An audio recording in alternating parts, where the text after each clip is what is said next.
Hey guys, welcome back. This is Video James here. Not making any predictions like I usually do. Was gonna start foraying into a little bit of reactions.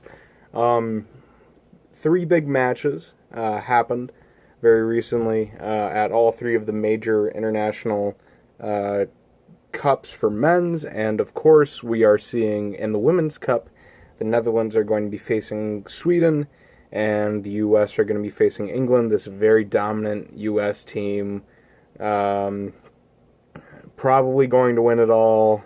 USA, I believe that we will win. Um, though personally, if I had to choose what team I'd want to win, it would be the Dutch. No matter how prideful I am in the Americans, my dog has joined me. She heard my voice and now she's up here wagging her tail at me. Love you, Keek. Um, Couple of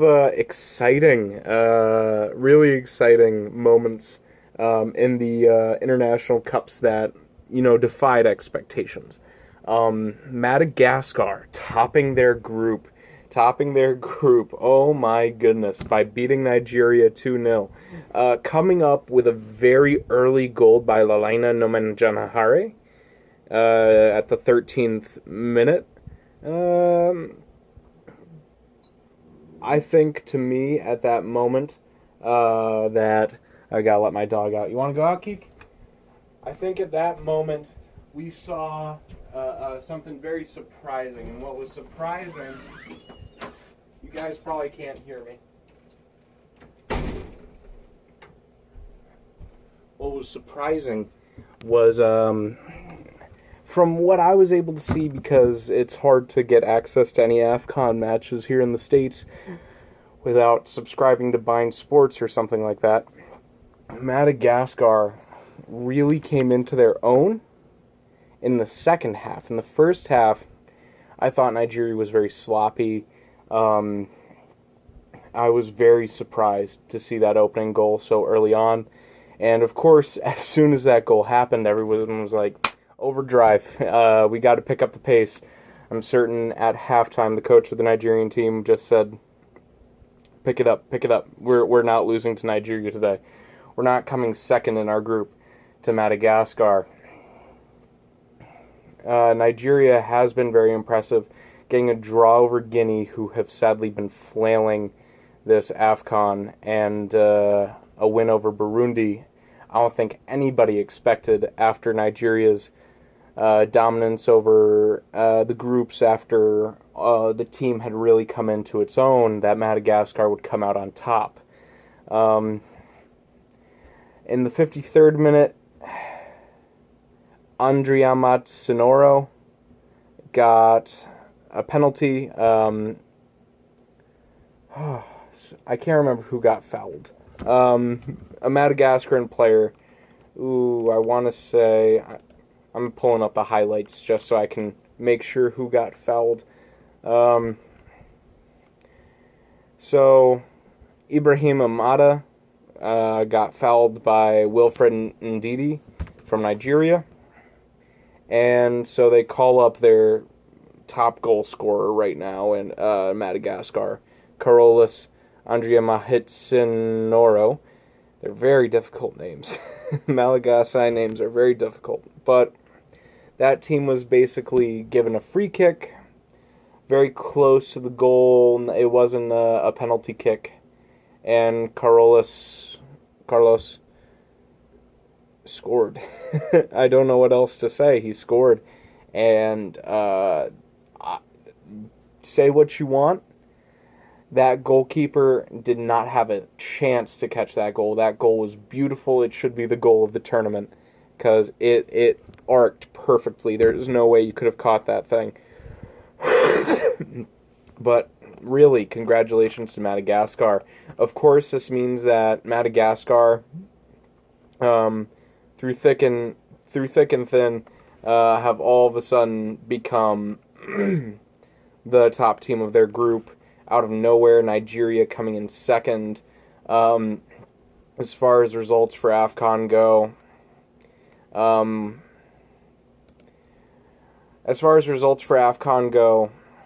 Guinea beat Burundi, so sadly Burundi does not exit their debut at the the African Cup of Nations with a single point. It's a shame. I personally thought they were going to be third, and a lot of other people thought they were going to be third too.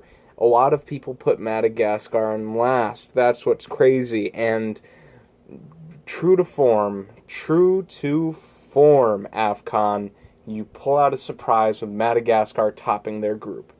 We're seeing a lot of the easier matches starting to come through. Morocco came in with a 1-0 win over Cote d'Ivoire.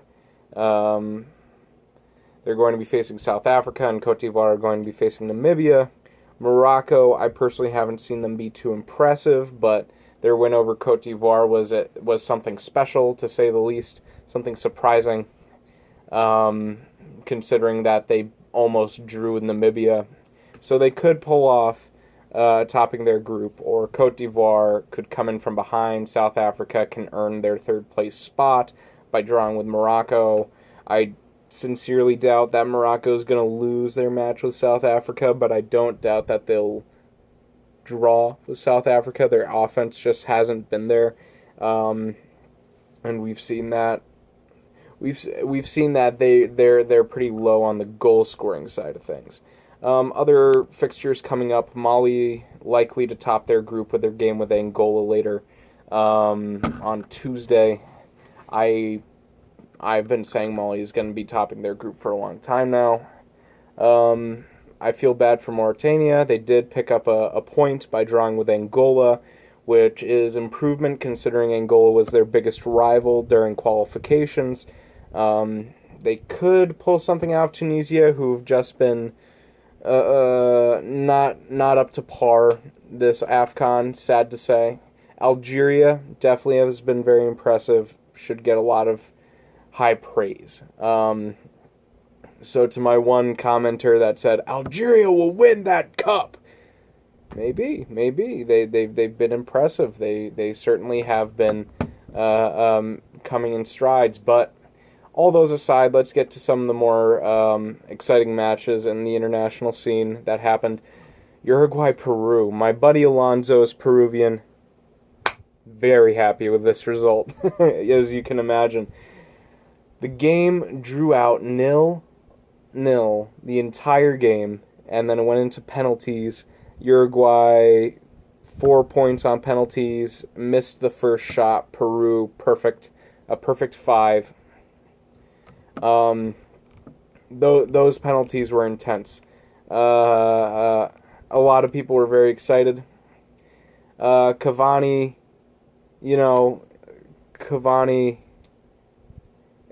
was able to equalize during the second penalty, but it was very surprising seeing Gais really outright block that shot coming in from Suarez. I mean, whew.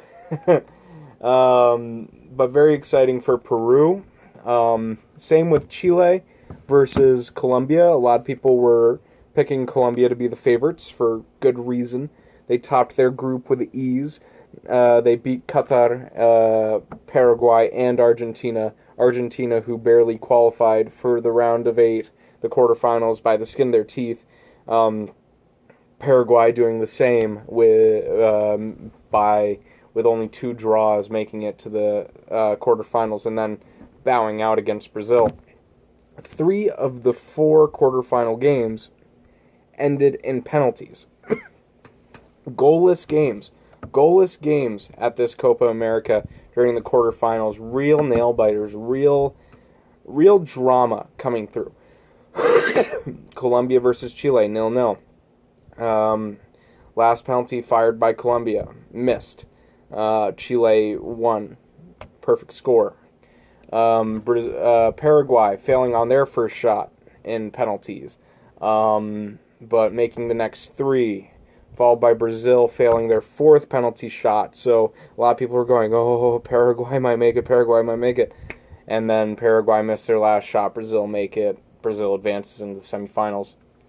And then, of course, Argentina beating Venezuela 2-0.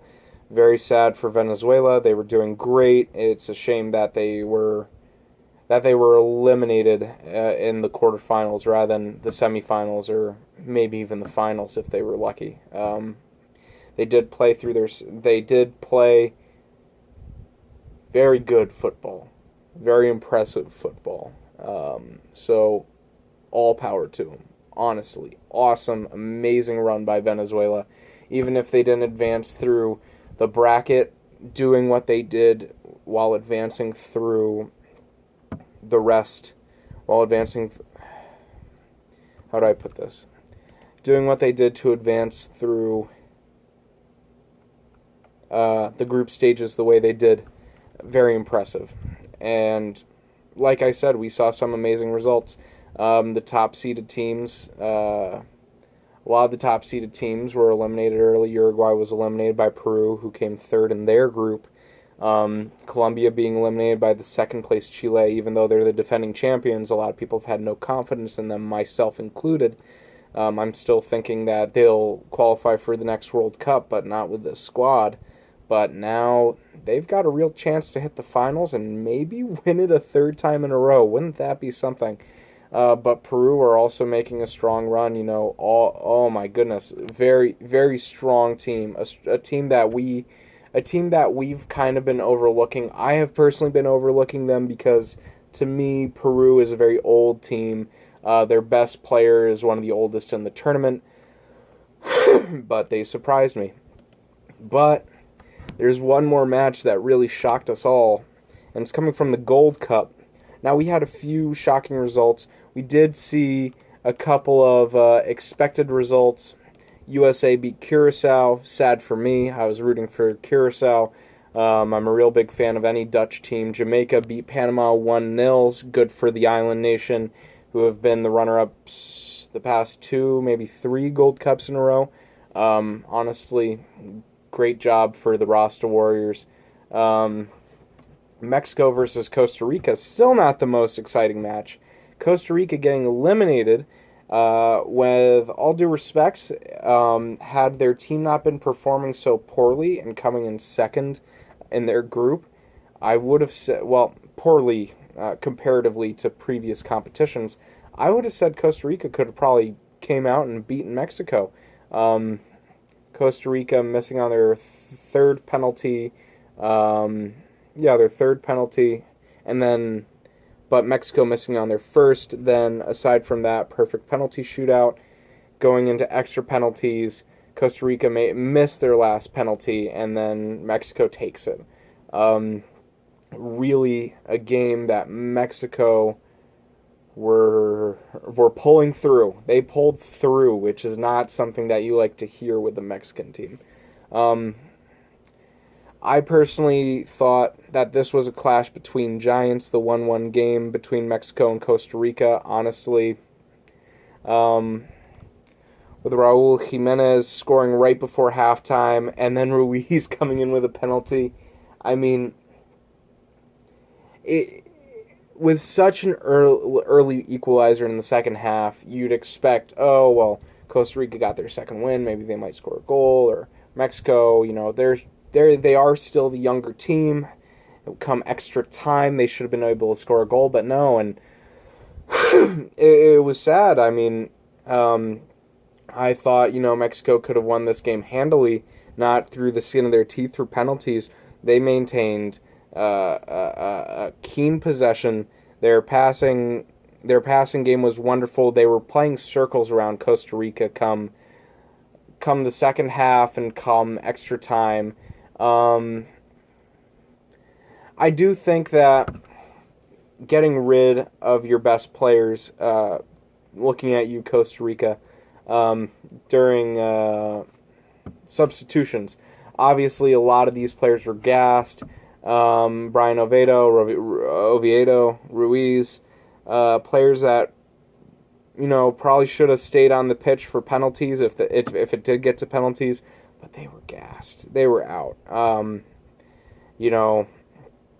I don't know. I just think maybe if they stuck on for a little while, maybe they could have made it through the penalty shootout, because Ruiz was set to take the spot that Costa Rica missed during the penalties. Maybe that could have eked them out a win because Ruiz is their striker. But c'est la vie. But really excited for this one team making it to the semifinals despite all odds. I think Dominic Rich put it best. This was not the Haitian team we saw in the group stages where they dominated. They won the whole group, Group B, during the first half. They were slow. Canada was really applying the pressure, really going like, oh, come on, let's batter these guys. I watched that whole game, thankfully. Was with my grandmother for it, and she was loving it. Neither of us are Haiti or Canada supporters, so we didn't care who won, but obviously when we saw this underdog come from behind in the second half and manage to pull out 3 goals against Canada, there was the shot by the team captain of Canada that got ruled out for being offsides.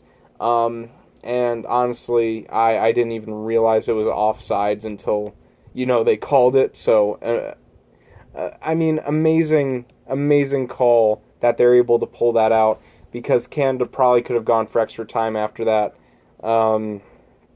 Really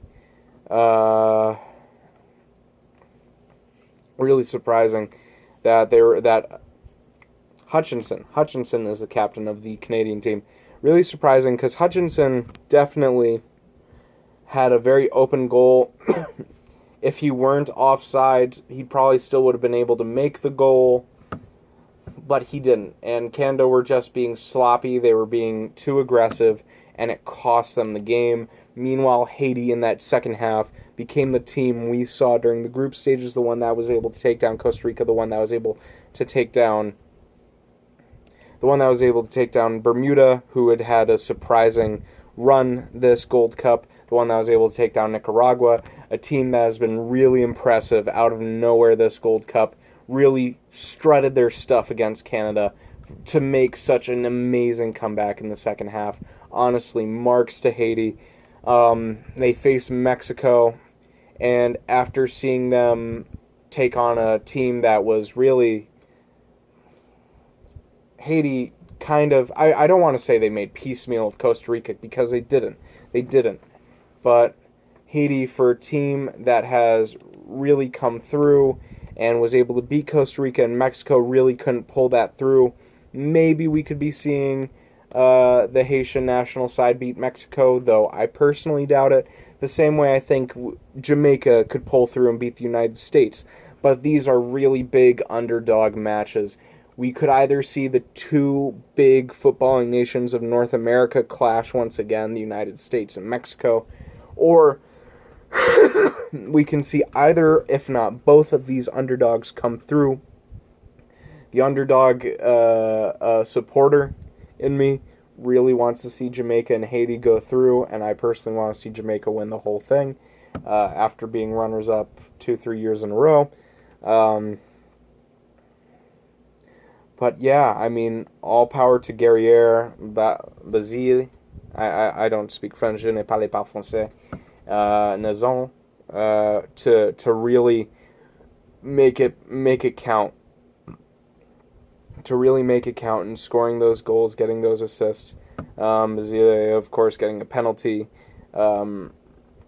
Really a penalty that probably should have been saved, but getting Canada on their toes, a former Gold Cup champion, on their toes and going, oh no, we're in trouble. Definitely a big moment for Haitian football as a whole. Really, we're going to see the rankings go crazy in terms of North America pretty soon, and I'm happier for that. I love this year in terms of international footballing. Just had to let my dog in, but I'm doing my closing remarks. Really amazing year for international football, seeing as how we have seen Qatar win the Asian Cup. We just saw Colombia get eliminated by Chile. We just saw Uruguay get eliminated by Peru. We just saw Madagascar top their group by beating Nigeria. Haiti just eliminated Canada, former champion. incredible year. Incredible year. And I really, sincerely cannot wait for what's to come with qualifications happening later, with Euro 2020 qualifications picking back up again, though I think those are going to be a little bit more standard than from what we've been seeing compared to everything else. But yeah, thanks for watching. This has been Video James. If you liked the video, please like, comment, subscribe. I'd love to hear your opinions, and I'd just love to hear in general what you have to say about the games, about the competitions. How do you feel about Nigeria coming in second in their group? How do you feel about Guinea really cutting it close here? Maybe they can qualify as a third place team, but we're not sure. DR Congo beating Zimbabwe unexpectedly by a 4-goal margin, really climbing their way back, getting back into the game so that they can compete, hopefully, as a third place team in the rest of AFCON during the knockout stages. How do you feel about the group of death? Morocco, South Africa, Cote d'Ivoire, and Namibia.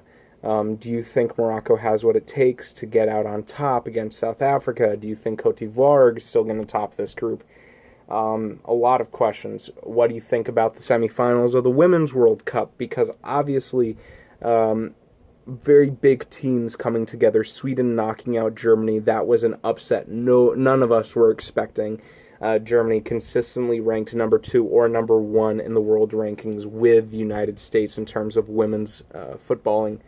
Now they're gone. They're out back in the quarterfinals, and now we're in the semis. What do you think the semifinals are going to be like? Do you think that Mexico is going to remain true to form and prove itself to be the footballing power of North America, the true football power, the true powerhouse, the one that one day will win the World Cup?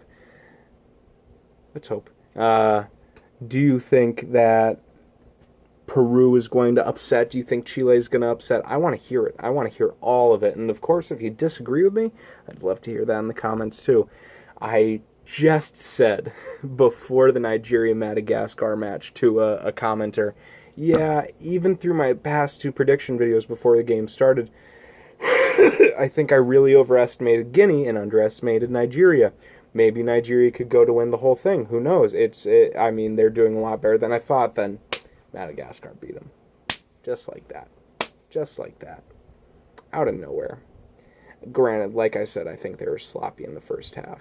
But we'll see. We'll see. We'll see what their squad can pull through with. It's still anybody's game if you make it to the knockout stages. There's some teams where it's not your game anymore, but still anybody's game. That's how crazy the African Cup of Nations is. It's anybody's game. And now we have a round of 16 to make it even more volatile, so we'll see how that goes. Anyways, thank you all for watching. This has been Video James. I hope you liked the video.